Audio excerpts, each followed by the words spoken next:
जय हिंद। मैं हूं राजेश सिन्हा। दोस्तों, आज बात करेंगे ईरान की, आज फिर से बात करेंगे डोनाल्ड ट्रंप की, आज फिर से बात करेंगे जूनियर खमनेई की और बेंजामिन नेतन्याहू की।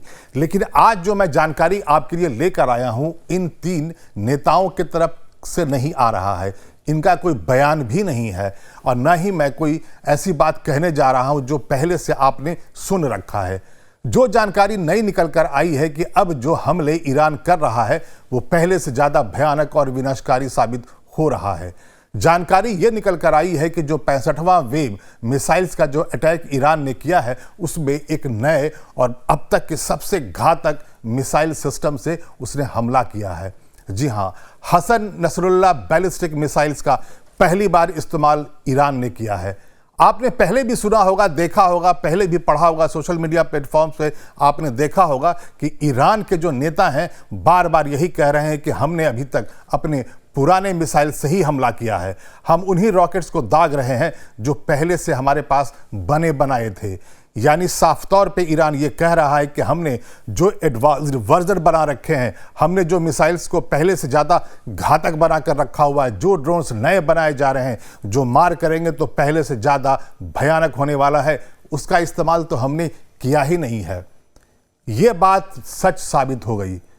65वें वेव्स में ईरान ने हसन नसरुल्लाह बैलिस्टिक मिसाइल से हमला किया और ये जो बैलिस्टिक मिसाइल्स है ये पहले से ज़्यादा खतरनाक, पहले से ज्यादा घातक है। तो सबसे पहले तो मैं आपको यही बता देता हूं कि हसन नसरुल्लाह नाम क्या है। हसन नसरुल्लाह हिजबुल्लाह के चीफ थे जिसे इजराइल ने मार दिया था। जब एक बार 7 अक्टूबर 2023 को जब हमला हुआ था इजराइल के ऊपर हमास के लड़ाकों के द्वारा, तो उसके बाद से हमास और इजराइल के बीच में युद्ध शुरू हो गया। इजराइल ने गाजा पट्टी में ऑपरेशन शुरू कर दिया और साथ में जो लेबनान में हिजबुल्लाह के जो लड़ाके थे वो भी बार बार मिसाइल्स दाग रहे थे, पलटवार कर रहे थे, इजराइल पे हमला कर रहे थे। इजराइल की जो लड़ाई थी वो एक तरफ गाजा पट्टी में हमास से चल रही थी, दूसरी तरफ वो लेबनान में हिजबुल्लाह के लड़ाकों पर हमले कर रहा था। और वैसे ही एक दिन ऐसा आया था जब इजराइल ने वहां हिजबुल्लाह के चीफ हसन नसरुल्लाह को मार दिया था। हो यूं रहा था कि जब भी कोई नया लीडर बनता था हिजबुल्लाह का, उसे ईरान मार देता था। हमास के नेता को भी उसने ईरान में मार दिया था।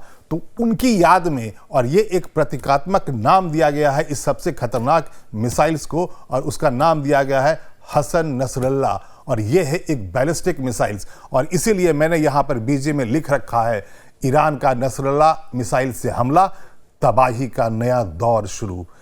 जी हां, जैसा कि अमेरिका को पहले से धमकी दे रहा था, ईरान पहले से कह रहा था कि जो युद्ध आपने हमारे ऊपर थोपा है वो इतनी आसानी से हम आपको वापस लौटने नहीं देंगे।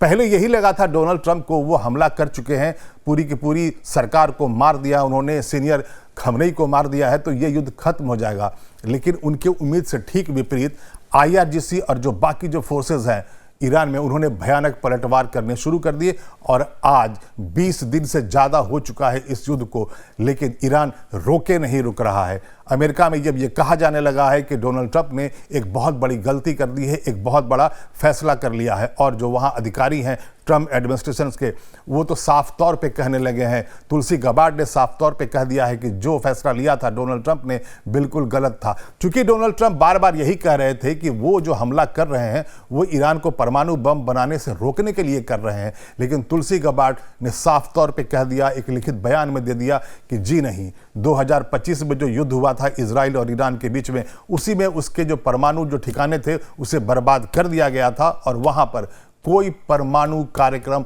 नहीं चल रहा था। मतलब साफ था कि कोई एक बहाना चाहिए था डोनाल्ड ट्रंप को ईरान के ऊपर हमला करने के लिए। और यहां तक कहा जा रहा है, जो वहां जो सीनेटर्स हैं वो बार बार ये सवाल उठा रहे हैं कि जब ये लड़ाई अमेरिका की थी ही नहीं, कोई सीधी लड़ाई अमेरिका और ईरान के बीच में थी ही नहीं, तो भला अमेरिका को इस युद्ध में क्यों इन्वॉल्व कर दिया गया। अमेरिकन सैनिक मारे जा रहे हैं, वहां पैसे खर्च हो रहे हैं, और जो मित्र देश हैं अमेरिका के खाड़ी के देशों में, जहां जॉर्डन है, बहरीन है, कतर है, सऊदी अरबिया है, इन अड्डों पर जो सैन्य अड्डे अमेरिका ने बना रखे हैं उन पर जो हमले कर रहा है ईरान, वहां पर भारी तबाही हो रही है, अमेरिकी सैनिक मारे जा रहे हैं। जानकारी तो यहां तक भी निकल कर आई कि युद्धपोत जो R4 था उस पर आग लग गई थी, उस पर हमला हो गया था और वही कारण था कि उसे वहाँ से अमेरिका ने अब हटा लिया है। 2-3 वहाँ पर माइंस के युद्धपोत थे, उसे भी हटा लिया गया है। और साथ में ये भी खबर आ रही है कि चूंकि अब ईरान नहीं रुक रहा है, डोनाल्ड ट्रंप को लग गया है कि एक बहुत बड़ी मुसीबत वो फंस गए हैं, ईरान का युद्ध उनके गले की हड्डी बन गया है, तो वो री-इन्फोर्समेंट कर रहे हैं, यानी वहाँ पर और ज़्यादा युद्धपोत वो भेजने वाले हैं मिडिल पोस्ट में। कुछ तो रवाना हो चुके हैं, वहाँ पर मरीन्स की संख्या बढ़ाई जा रही है, यानी कि जो सैनिक हैं अमेरिका के, उनकी संख्या वहाँ बढ़ाई जा रही है। इन सारी कड़ियों को अगर आप जोड़ते हैं तो आपको यही समझ में आता है कि एक मिसकैलकुलेशन हो गया डोनाल्ड ट्रंप से। उनकी नज़र वहाँ के तेल के कुओं पर थी, उनका मकसद बिल्कुल साफ था। वैसे वो चाहते थे कि जैसे उन्होंने वेनेजुएला पर हमला कर दिया, वहाँ के राष्ट्रपति को पकड़ के वहाँ अपना एक कठपुतली बैठा दिया और दुनिया का सबसे जो बड़ा भंडार है कच्चा तेल का, उस पर कब्जा कर लिया है, वैसे ही वो ईरान के तेल के कुओं पर, गैस के कुओं पर, गैस के भंडार पे वो कब्जा कर लेंगे। और अगर वो ऐसा कर लेंगे तो दुनिया का 30% से ज़्यादा कच्चा तेल का जो भंडार है वो इन्हीं देशों में है। यानी कि नज़र में उनके साफ था कि उन्हें एनर्जी सिक्योरिटी को बढ़ानी है अमेरिका की। अमेरिका का लगभग यही इतिहास रहा है, वहाँ एडमिनिस्ट्रेशन किसी का भी रहा हो, ओबामा का एडमिनिस्ट्रेशन रहा हो या फिर क्लिंटन की प्रेसिडेंसी रही हो, जब भी वहाँ राष्ट्रपति कोई भी बनता है तो उसकी जो नज़र होती है, अमेरिका की जो पॉलिसी होती है वो यही होती है कि दुनिया में जहाँ जहाँ नेचुरल सोर्स हो, नेचुरल गैस हो, ऑयल हो, कच्चा ऑयल हो, वहाँ पर वो ऐसा कब्जा जमा लें कि पूरी दुनिया को गैस और तेल की सप्लाई उनकी मर्जी से हो। और यहीं पर वो गच्चा खा गए। उन्होंने बिल्कुल एक गलत असेसमेंट कर दिया, मिस कैलकुलेशन कर दिया। उन्हें अंदाज़ा ही नहीं था कि ईरान की ताकत इतनी ज़्यादा है। हालांकि ईरान बार बार कह रहा था कि ऐसा पलटवार करेंगे, ऐसा पलटवार करेंगे कि अमेरिका याद रखेगा। और आपको भी ये साफ तौर पर अब लग रहा होगा कि अमेरिका इसे लंबे वक्त तक याद रखेगा। जब एक्स पर पोस्ट किया था सीनियर खमने ने, यानी कि अयतुल्ला खमनी जब जिंदा थे और बार बार डोनाल्ड ट्रंप ये धमकी दे रहे थे कि हम आ रहे हैं, बहुत बड़ा हमला करने वाले हैं, हम वहाँ रिजीम बदल देंगे, हम खमने रिजीम को वहाँ बदल देंगे, तो खमनी ने एक्स पर पोस्ट किया था कि अब बहुत ताकतवर देश है अमेरिका, बहुत उसके पास पावरफुल, उसके पास मिसाइल्स हैं, खतरनाक मिसाइल्स हैं, परमाणु बमों का जखीरा है, लेकिन हमारी भी ताकत को कमज़ोर नहीं आंका जाना चाहिए। हमारे पास ऐसे खतरनाक हाइपरसोनिक मिसाइल्स है, बैलिस्टिक मिसाइल्स है कि अगर कोई हिमाकत करता है अमेरिका, डोनाल्ड ट्रंप हमला करते हैं, तो हम ऐसा जवाब देंगे कि उन्हें सदियों तक याद रहेगा। और वही हुआ। जब 28 फरवरी को सवेरे 8 बजे जब हमला अमेरिका कर देता है इजराइल के साथ मिल करके, तो पूरी की पूरी सरकार को मार देता है। लेकिन चंद घंटों के बाद ईरान ने जो पलटवार किया उससे पूरी दुनिया ने देखा, अमेरिका उसे झेल रहा है और रोके नहीं रुक रहा है। लेकिन जो नई जानकारी मैं आपको बता रहा हूं वो पहले से ज़्यादा खतरनाक है। यानी कि अब ईरान का युद्ध है जो एक नया मोड़ ले रहा है। अब मैं हसन नसरुल्लाह मिसाइल्स की जब बात कर रहा हूं तो आपको ये बताना भी बहुत ज़रूरी है कि ये जो हसन नसरुल्लाह मिसाइल्स है वो कितना खतरनाक है। इस मिसाइल की खासियत ये है कि जब इसे चलाया जाता है तो ये एकदम प्रिसीजन में स्ट्राइक करता है। इसकी स्पीड बहुत ज़्यादा है और एक बार अगर ये दाग दिया जाता है अगर इसको, तो इसे रोकना मुश्किल हो जाता है। और जो 65वीं वेव में जो इससे हमला किया है उससे जो भी वहाँ बर्बादी हुई है वो बहुत भयानक हुई है। अब हम एक एक करके मैं आपको बताता हूँ कि इन जो मिसाइल्स जो बनाए गए हैं हसन नसरुल्लाह, उसकी खासियत है क्या। पहला तो यह है कि इस मिसाइल्स में कई वार हेड लगाए जा सकते हैं। मेरे कहने का मतलब यह हुआ कि अगर ये हसन नसरुल्लाह मिसाइल को दाग दिया गया तो उसमें दर्जनों वार हेड्स लगे रहेंगे और एक ही साथ कई टारगेट्स पर इससे हमला भी किया जा सकता है। और इसे कुछ इस तरह से अपग्रेड किया गया है, डिज़ाइन किया गया है कि अगर आपको बंकर को बस्ट करना हो या किसी ऑयल रिफाइनरी पर अगर आपको हमला करना हो तो यहाँ पर ये एकदम कारगर साबित होता है। आपको ये पता है कि अभी थोड़े ही दिनों से, यानी कि 2-3 दिनों के बाद से ही ऐसा डेवलपमेंट्स वहाँ पर हो रहा है जिससे ये लग रहा है कि अब अमेरिका और इजराइल भी और ईरान भी, जो पलटवार ईरान कर रहा है, जो हमले इजराइल और अमेरिका कर रहा है, वो अब जनरल जो मिलिट्री एसेट्स है वहाँ पर नहीं हो रहा है, अब वो एनर्जी के रिसोर्सेज पे हो रहा है। पहले ही वहाँ पर खर्ग आइलैंड पर हमला करके अमेरिका ने दिखा दिया था। हालांकि वो मिलिट्री एसेट्स पे हमला हुआ था, लेकिन डोनाल्ड ट्रंप ने साफ तौर पे कहा था कि अब ये हमने सैन्य अड्डे को निशाना बनाया है, लेकिन वहाँ पर जो तेल के कुएं हैं, गैस का भंडार है, हम उसे बर्बाद कर सकते हैं। और उसके बाद से जब भी अब वार और पलटवार हो रहा है तो उसमें जो निशाने पे आ रहे हैं वो तेल और गैस के कुएं आ रहे हैं। और जो हसन नसरुल्लाह मिसाइल से जब दागा है ईरान ने, तो उसने ये कहा है कि ये इस मिसाइल को हमने साउथ पार्स गैस फील्ड पर जो इजराइल ने हमला किया है ईरान के, उसका बदला चुकाया है। पहला बदला ईरान ने चुकाया ये था कि तेल अवीव पर उसने हमला किया था एक साथ बहुत सारे सैकड़ों मिसाइल से, और उसमें से कुछ इजराइल की धरती पर गिर गए थे और बर्बादी भी कर गए थे। लेकिन अब इस मिसाइल के थ्रू वो एक मैसेज दे रहा है ईरान, अमेरिका और इजराइल को कि आपने जो गलती की है उसकी जो सज़ा आपको मैं दूंगा, बहुत भयानक दूंगा। एक तरफ डोनाल्ड ट्रंप रोज आकर ये कह देते हैं कि ये खत्म होने वाला है युद्ध, अब जीतने के लिए कुछ बचा ही नहीं। उन्होंने शुरू में यही कहा था कि 4-6 हफ्ते तक ये युद्ध चलेगा।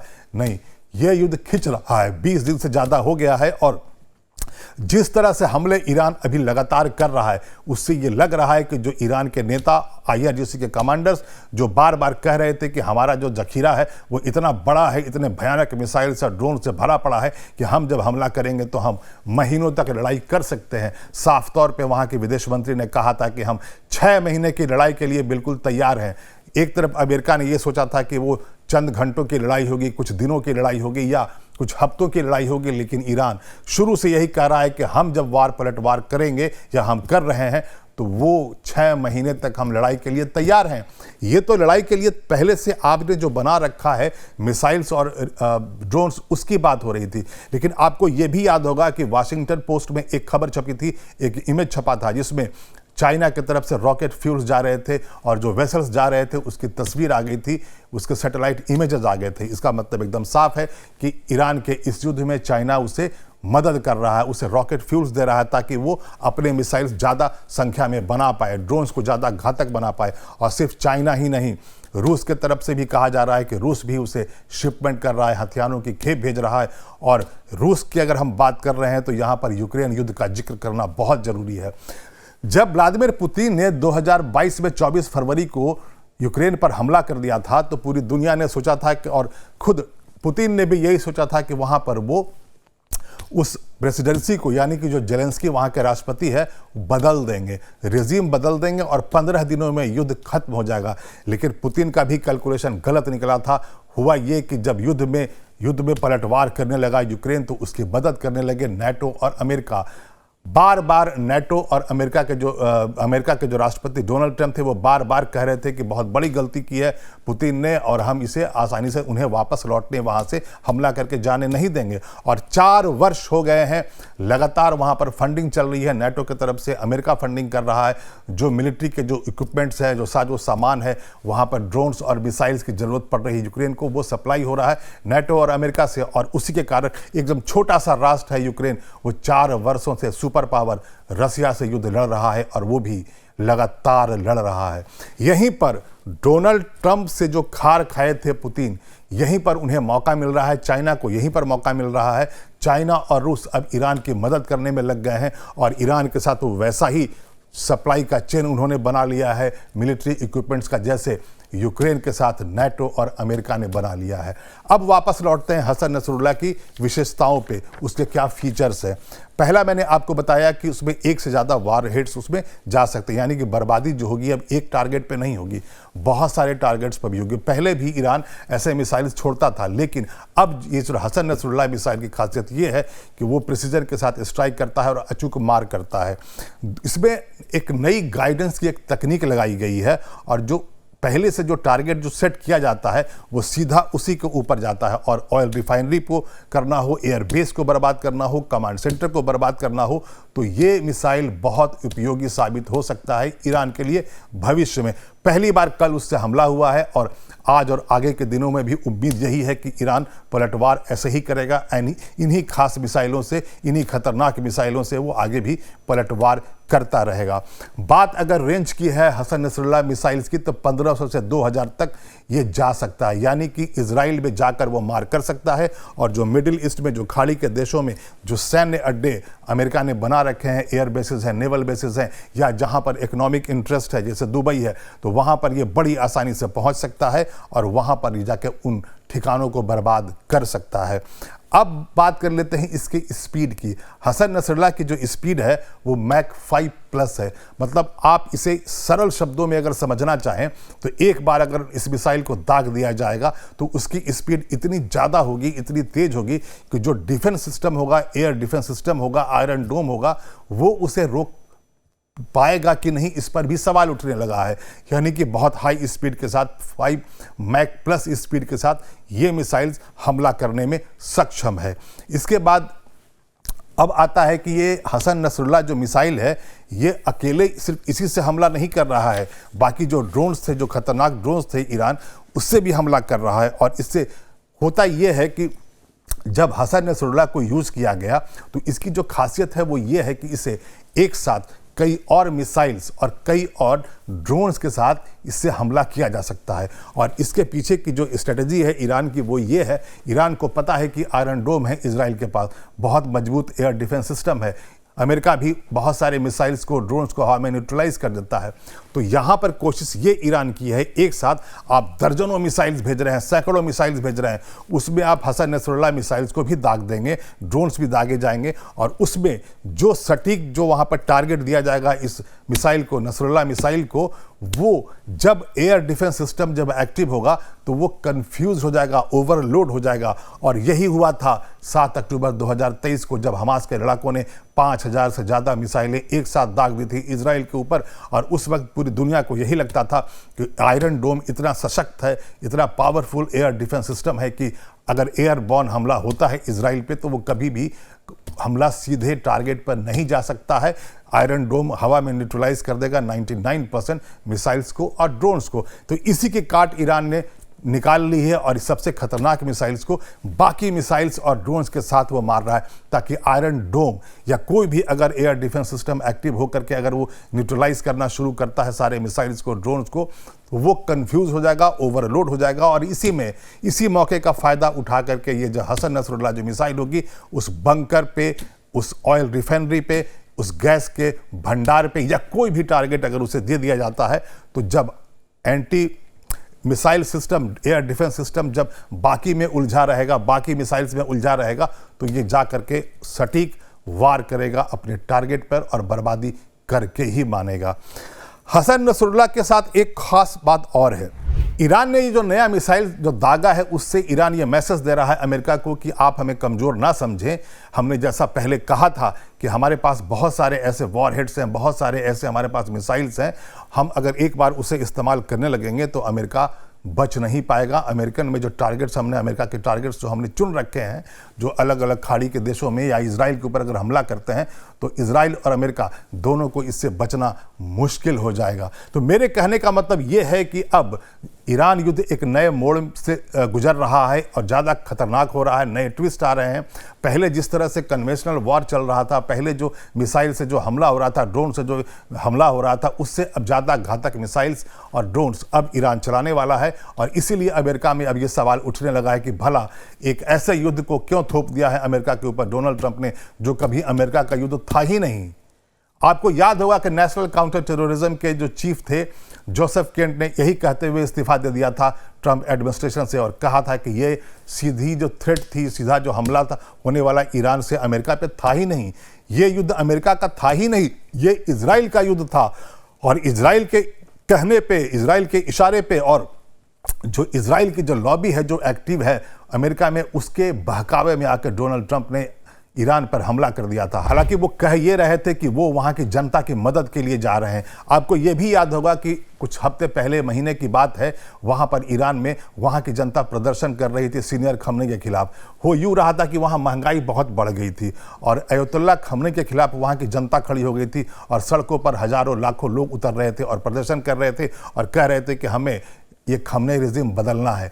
और उसके बाद वहाँ की फोर्सेस ने वहाँ पर गोलियां चलानी शुरू कर दी, जिससे हज़ारों लोग मारे गए थे, ईरान की जनता ही मारी गई थी। लेकिन जब हमला 28 फरवरी को होता है और जब वहाँ पे सीनियर खमनेई मारे जाते हैं तो वही जनता उनके लिए सड़कों पर विलाप कर रही थी, रो रही थी। मैसेज अमेरिका के लिए बिल्कुल साफ था कि अगर हम प्रदर्शन कर रहे हैं तो ये हमारा इंटरनल मामला है, इसमें किसी भी बाहरी देश को किसी भी तरह से इंटरफेयर करने की हम परमिशन नहीं देते हैं। और अगर आपने हमारे सीनियर लीडर को मार दिया है, हमारे सुप्रीम लीडर को मार दिया है, तो हम आपके साथ नहीं होंगे। और उसी के तुरंत बाद से ईरान की जनता अमेरिका के खिलाफ खड़ी हो गई, प्रदर्शन होने लगे। प्रदर्शन की अगर हम बात करें तो पूरी दुनिया में अब अमेरिका और डोनाल्ड ट्रंप के खिलाफ प्रदर्शन हो रहा है, ईरान के युद्ध के खिलाफ हो रहा है, भारत में भी कई जगहों पर हो रहा है। और इसीलिए अब ये जो इंटरनेशनल अफेयर्स के जानकार हैं, अमेरिका में जो पॉलिसी मेकर्स हैं, थिंक टैंक्स हैं, अब वो मुखर होकर कह रहे हैं कि डोनाल्ड ट्रंप ने बहुत बड़ी गलती की है, बहुत बड़ा फैसला लिया है जो सीधा अमेरिका के हितों के खिलाफ है। और बात सिर्फ